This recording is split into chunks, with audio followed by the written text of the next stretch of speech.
百期詳解紅白機全遊戲巡禮。大家好，我是雷文。歐美廠商 NES 遊戲的發行有幾種常見的套路，用熱门電影、電視或者其中的角色進行改編，把街機或者電腦平台的佳作移植過來，末期就特別偏向於電腦平台的移植。體育類型的很多拿到了版權，然後做成游戏。當然也有什麼都不依靠，主打創意的原創類型。雖然有少數的騙錢的垃圾遊戲，但到了這個時期，也時不時能夠發現一些曾經被埋沒的冷門佳作。今天的時間來到1990年11月，看看都有哪些內容吧。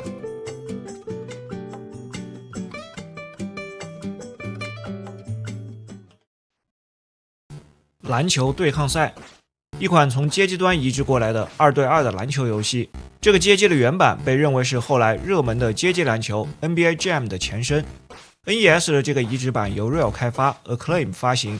遊戲的特色是除了正常的打籃球，通過各種誇張的演繹，還可以光明正大的攻擊對手。進入遊戲後，屏幕上很貼心地呈現了攻防的操作方式，以及比賽當中的策略。只有單人对抗電腦和雙人對戰兩種模式。NES 的這個版本有4支美國高中的球隊，選定隊伍後還要選擇隊員，有8個角色，每名選手都有自己最擅長的技能。玩家只能選擇1名球員，剩下的一個隊友由電腦控制移動，但玩家可以控制他投籃或者是傳球。來到賽场內，以橫向的方式呈現比賽，每節比賽4分鐘，打4節。進攻的操作和大部分的籃球遊戲類似。B 鍵傳球 ，A 鍵投籃，如果是扣籃動作，還可以把籃筐扣碎。防守的操作就不是打球了，按 B 鍵出拳擊打对手，打倒對方可以拿到球权，按住 B 键，再按 A 鍵向前方猛撲，把對手撲倒在地的話，還會扒掉對方的褲子。如果沒有撲到對方的球員，持續按住按鍵，角色會在地上打滾。對手投籃時也能用常規的防守動作，按 A 鍵跳起干擾。每次得分後都有一個特寫畫面，可能是教練、裁判、啦啦隊或者場邊的觀眾。在比賽進行的過程中，畫面裡也詳細呈現了教練和不同表情的觀眾。另外，裁判基本上起不到判罰的作用，但如果球員一直在裁判的跟前晃悠，還有可能被他使絆子。場邊的觀眾也有可能將垃圾扔到場內，干擾比賽。這款遊戲的重點顯然不是打籃球。NES 的這個移植版基本上保留了原版的核心要素，操作也比較流暢，但精細的程度遠不如街機版。不管是对比賽的模擬，還是誇張的動作演繹，比賽的時間偏長，如果是大比分領先，會比較的難熬。NES 版還有一個3分扣籃的 bug， 個人評價2星半。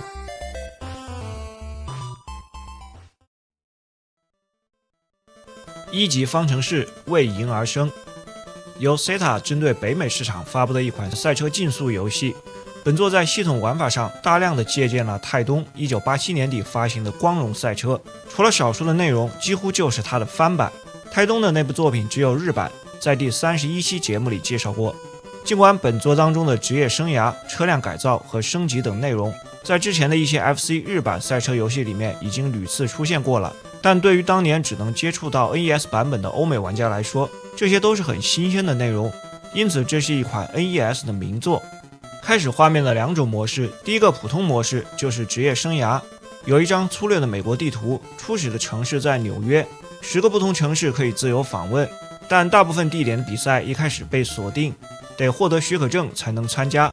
來到城市內，商店裡可以購買升級配件，玩家最初擁有一輛 Mini Cooper， 在商店的不同零件類別裡升級改造，可以提升操控性、加速度、制動和最大車速等性能。不同城市的配件類型可能有所區別，前往辦公室就能參加該城市當地的比賽，每個城市有3場賽事。來到比賽內，操作的方式 A 鍵加速， B 鍵剎車，左右方向鍵控制轉向，車輛自動換擋，按住方向鍵上使用氮氣加速。畫面的左下方有一個氮氣量表，氮氣消耗後得在城市的車輛檢查點手動補給。道路上有2種顏色的其他車輛，綠色的代表普通的民用車，藍色的是競爭對手的車輛，他們在前方不斷左右的移動，很激进地阻止玩家超車。比賽獲勝後得到獎金，不斷贏得比賽，獲得許可證，解鎖新的比賽地點。積累獎金除了升級改造車輛，後面還能得到新的車輛，這些車輛的性能依次增強，包括 Vector W2、法拉利 F40 和一輛 F1 賽車。新的車輛下方儀表盤有些區別，公路上的對手車輛也隨之更換。賺錢的方式除了贏得比賽，還可以到拉斯維加斯的賭場玩老虎機。當獲得 F1 的許可證後，就能參加 F1 大獎賽。有16條 F1 的賽道，都是取材於當時真實的 F1 比賽。對手車輛的車手名字也模仿了當年的職業車手，贏下 F1 的總冠軍就能通關。本作的第二種自由模式和職業生涯的區別是可以無限制的使用賽車和場地，賽道上也沒有其他的干擾車輛。如果看過我之前節目的朋友應該能發現，這款遊戲介紹的內容和泰東的光榮賽車差不多，但基於前面提到的原因，本作當年在北美的評價很高，遊戲的基礎素質還算不錯，個人評價3顆星。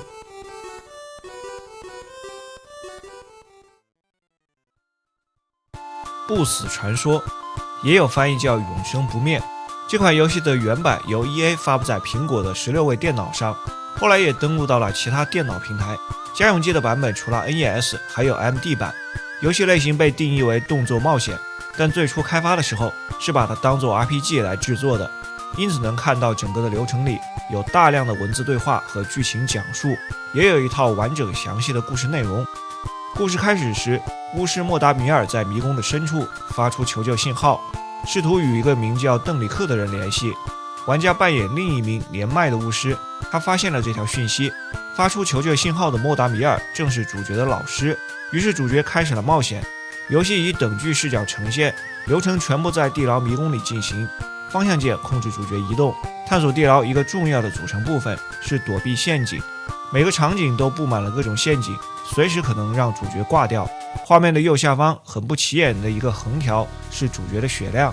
常規的狀態下 A、B 兩個按鍵都是發射火球，用來對付蝙蝠這類敵人，但遇到了哥布林或者巨魔等怪物時，會進入第二種實時戰鬥的模式。這時切換戰鬥畫面，用劍攻擊敵人。B 鍵結合方向鍵能做出揮舞或者刺擊兩種攻擊動作。A 鍵結合方向鍵閃避敵人的攻擊。另一個重要的元素是解謎，玩家要通過搜刮屍體、打開寶箱、收集物品和魔法，然後使用這些物品和魔法。部分道具得在特定位置的商人那裡購買。解謎和故事的流程一樣，幾乎是完全線性的。例如得先找到鑰匙，再打開寶箱，得到道具，然後在下個場景使用道具。就這樣按照從 A 到 B 再到 C 的順序探索、收集、戰鬥，不斷地向前推進。總共有7個關卡，關卡之間用密碼保存。在完成前期和哥布林的戰鬥和劇情後，還要面對其他更厲害的魔物。主角會得到戰士烏林多的幫助，他是莫達米爾的護衛。還有一位神秘商人提供藥水和魔法物品。在散落在迷宮各處的稻草床上休息時，夢境當中也會推進劇情。描述了古老的文明裡地下的巨龍和一座擁有永葆青春的泉水的艾里諾克城。當老巫師接近迷宮的最深處，發現奄奄一息的鄧里克。原來巫師莫達米爾並非被囚禁，而是綁架了鄧里克的女兒，以此引誘他進入迷宮。莫達米爾就是偽裝的商人，他是古代文明裡城堡和巨龍的戰爭當中唯一幸存的龍。1000年以後，他要復仇和摧毀整個城市。作為電腦端等距視角的動作冒險作品，有它獨特的地方，有豐富的故事內容、個性化的 BGM 和畫面風格。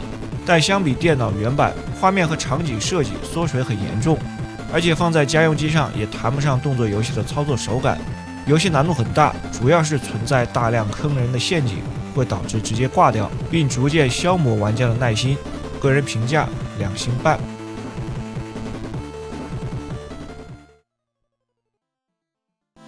木偶歷險記狂歡夜又是一款從電腦端移植過來的遊戲，最初於1989年發布在 Apple II 平台，有各種木偶在遊戲裡出現。這些木偶都是一位叫做吉姆·亨森的設計師創造的，他設計的木偶形象享譽全球，在多檔電視節目裡登場，其中最著名的是兒童節目《芝麻街》裡的各種角色。在遊戲裡，邪惡的暴躁博士綁架了佩奇小姐，並把她囚禁在嘉年華會上。科米特和他的夥伴們集結起來，準備營救佩奇小姐。這是一個合集的形式，開始畫面能選擇4種不同的嘉年華遊戲，目標是要獲得鑰匙。第一個遊戲漂流，主角科米特蛙坐着小滑艇在河裡漂流，他需要避開岩石、漂浮的原木和小型漩渦。如果撞到障礙物，會損失生命值，剩余的生命以愛心的形式顯示在畫面的下方。還可以在場景裡收集浮標，也有回復愛心的道具，在終點撿到鑰匙過關。碰碰車，主角動物開着一輛碰碰車，它的名字就叫 Animal 動物，在一個橫向滾動的場景裡前進。碰碰車有很大的慣性，收集場景裡的旗幟，但要避開場景裡的障礙和紅色的炸彈。太空騎士，主角剛佐駕駛着一艘宇宙飛船，飛船是用推进器的動力結合旋轉的方式來操控，而不是直接控制方向。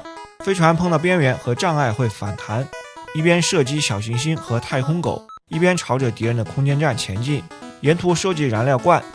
瘋狂迷宫，控制主角福兹熊在滿是甜点的迷宮裡穿行，收集领結等物品，少量的愛心和香蕉皮可以投掷擊退敵人。當通過全部4個遊戲及其鑰匙，解鎖最終暴躁博士的關卡，來到城堡，一個橫版動作的場景，結合了平台跳躍，科米特蛙手持羽毛作為武器，最後擊敗博士，救出佩吉小姐。這款遊戲無論是從玩法、畫面和音樂來看都過於基礎，關卡的內容單調，而且又臭又長，制作的水準也很粗糙，標準的垃圾遊戲。個人評價1星半。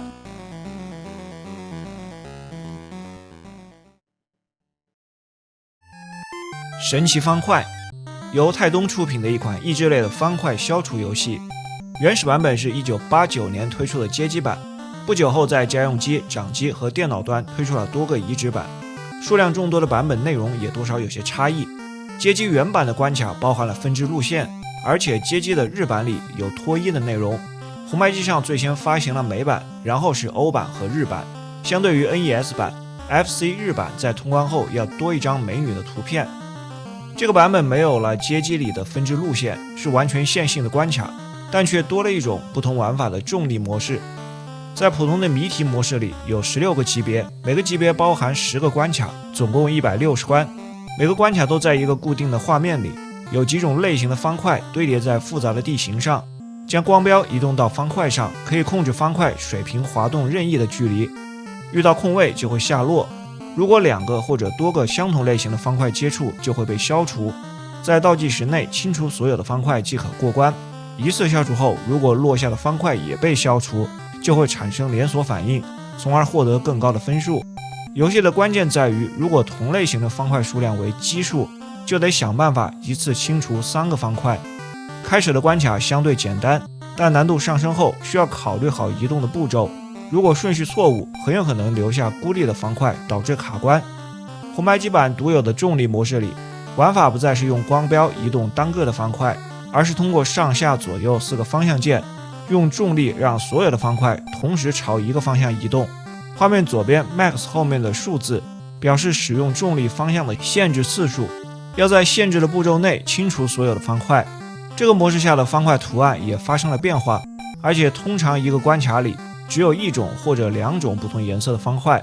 總共有8個級別，每個級別包含10個關卡，總共是80關。這款益智消除的遊戲，遊戲性還是不錯，玩法也算經典。紅白機的移植版雖然沒有了原版的分支路線和美女元素，新增加的重力模式算是一個亮點。不過遊戲畫面過於樸素平淡，從頭到尾都是幾種方塊， BGM 也很匱乏，時間久了會略微感到單調。個人評價3顆星。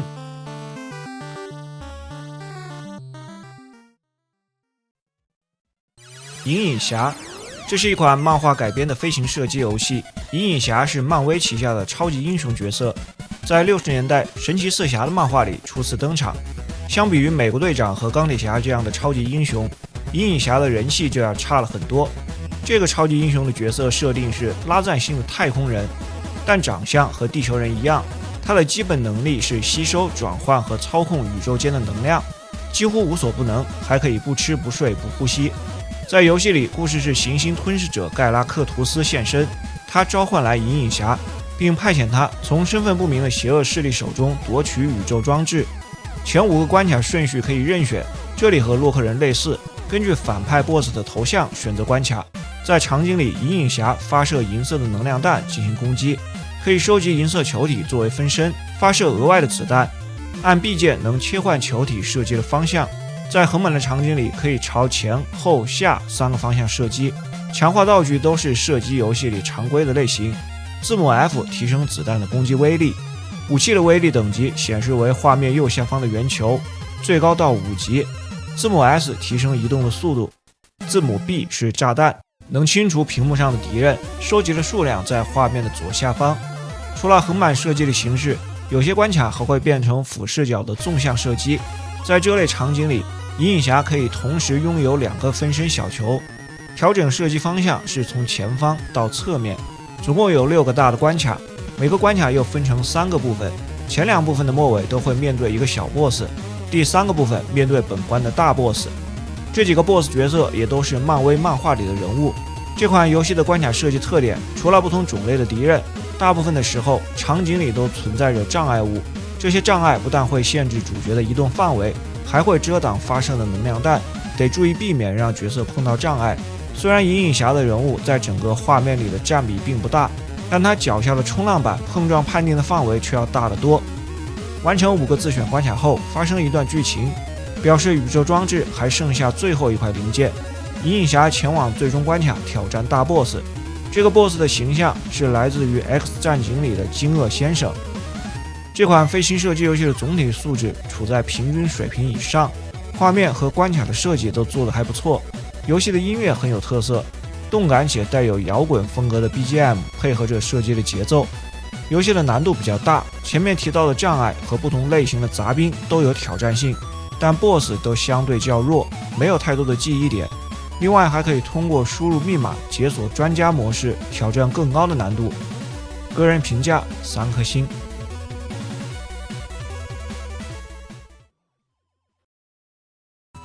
超人狼戰記，這是 Data East 出品的一款橫版動作遊戲，最先推出了美版，之後也有日版和歐版。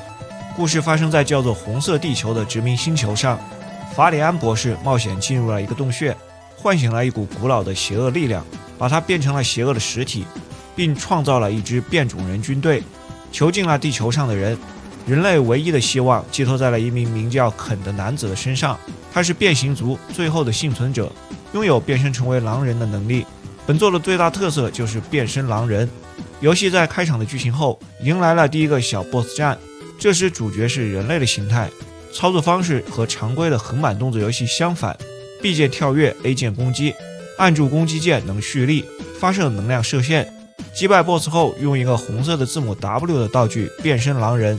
首次變身有一段經典的動畫，紅色 W 的道具在後面也會多次出現。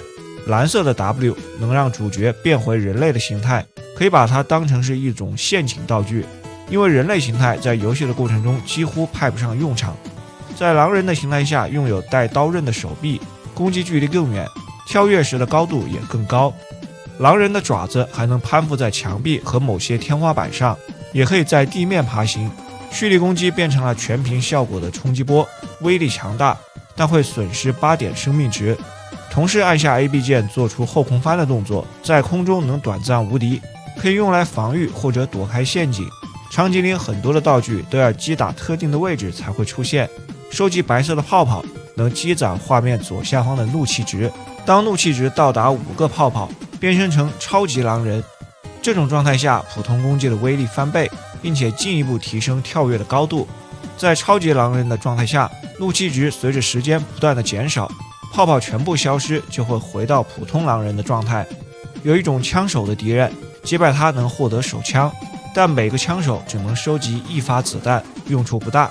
其他的一些道具，大的紅色泡泡讓主角短暫無敵，小的紅色泡泡全滅屏幕的敵人，沙漏增加關卡的限制時間，也有恢復生命的大小愛心、獎命和分數道具。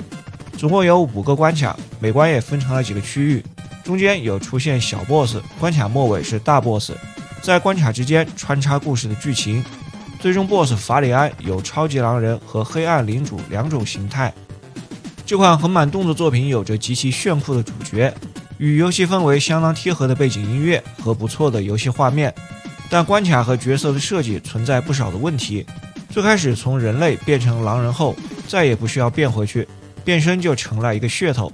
後面也沒有針對人類專門設計的場景，數量眾多的藍色 W 字母就是用來惡心人。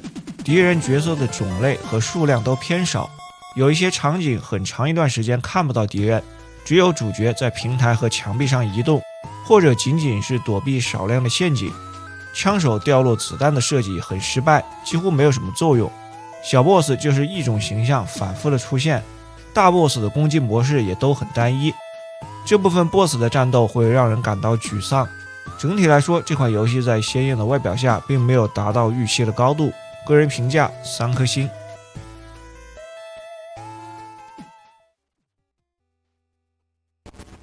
世界摔跤聯合會狂熱摔跤，世界摔跤聯盟的縮寫，當年是 WWF。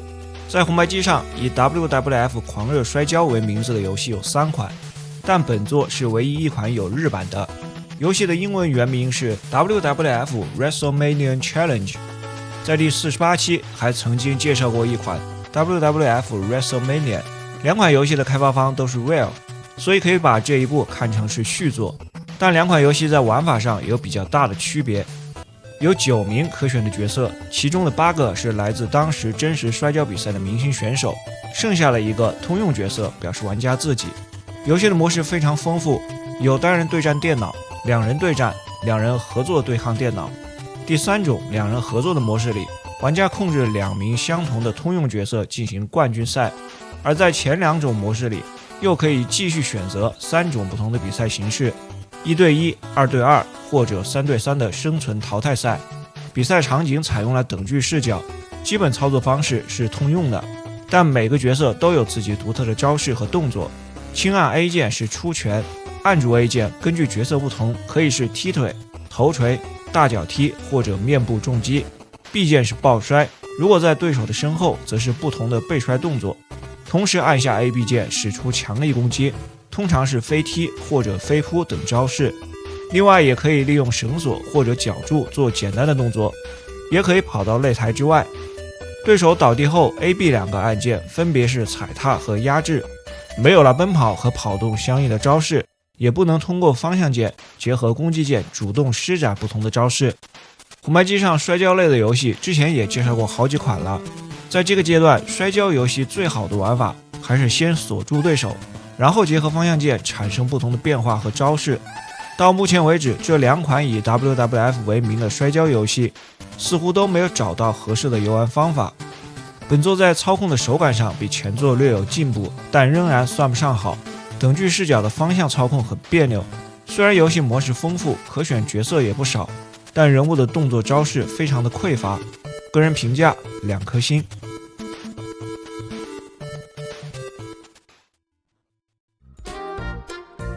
好了，以上就是本期節目的全部內容。如果你喜歡這個系列，還請多多支持。感謝收看，咱們下期再見。